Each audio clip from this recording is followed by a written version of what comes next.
MBC의 최대 주주인 방송문화진흥회 국정감사에선 김만배 씨 허위 인터뷰 의혹과 방송장악 논란이 맞물려서 여야 간의 거센 신경전이 벌어졌습니다. MBC가 특정 진영을 대변해 가짜뉴스를 보도했다는 국민의힘 주장에 민주당은 정부의 노골적인 공영방송 탄압이라고 맞섰습니다. 나혜인 기자입니다. 국민의힘은 MBC가 지난 대선 직전 허위 의혹에 휩싸인 김만배 씨의 뉴스타파 인터뷰를 가장 적극적으로 인용 보도한 방송사라고 주장했습니다. 특정 진영을 대변해 대장동 게이트의 몸통을 윤석열 대통령으로 바꿔버렸다며 관리감독기관인 방송문화진흥회의 책임론을 꺼내들었습니다.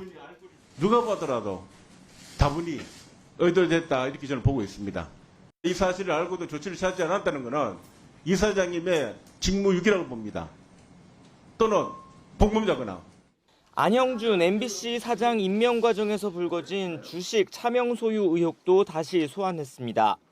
과거 파업에 참여하지 않았다는 이유로 인사상 불이익을 받았던 직원들 사례를 거론하며 자기 편 검증에만 관대했다고 쏘아붙였습니다. 방문진의 가장 중요하면서도 기본적인 임무가 MBC 사장 선임하는 거 아닙니까? 선정할 때 절차 보면은요, 자기 편 맞나 확인하는 게 전부였다라고 생각을 합니다. 민주당은 법원에서 효력 정지 결정을 받은 권태선 방문진 이사장의 해임 처분이 부당했다는 점을 부각했습니다. 입맛에 맞지 않는 보도를 했다는 이유로 정부 기관을 총동원해 방송사를 압박하고 있다고 비판했습니다. 바이든 날리면 보도, 대통령 명예훼손으로 고발했습니다. 두 번째, 고용노동부, MBC의 특별 근로감독 실시합니다. 대통령실, MBC 기자 대통령 전용기 탑승 불허합니다. 전용기가 대통령 겁니까? 권력 감시와 견제는 언론의 가장 중요한 기능이라며 보도에 대한 평가는 정치권이 아니라 시청자의 몫이라고 주장했습니다.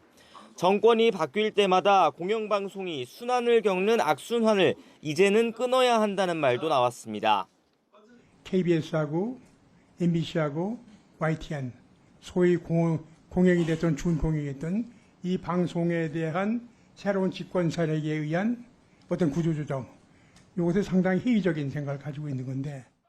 공영방송을 바라보는 엇갈린 시각은 MBC 현장 시찰 과정에서도 고스란히 드러났습니다.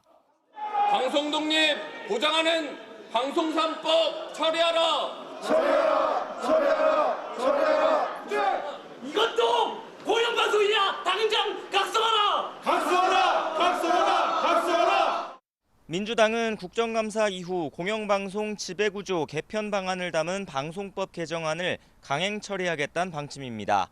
국민의힘 역시 대통령 거부권 건의 등 밀리지 않을 기세라 방송 정책을 둘러싼 여야의 대치 전선은 더욱 가팔라질 것으로 보입니다.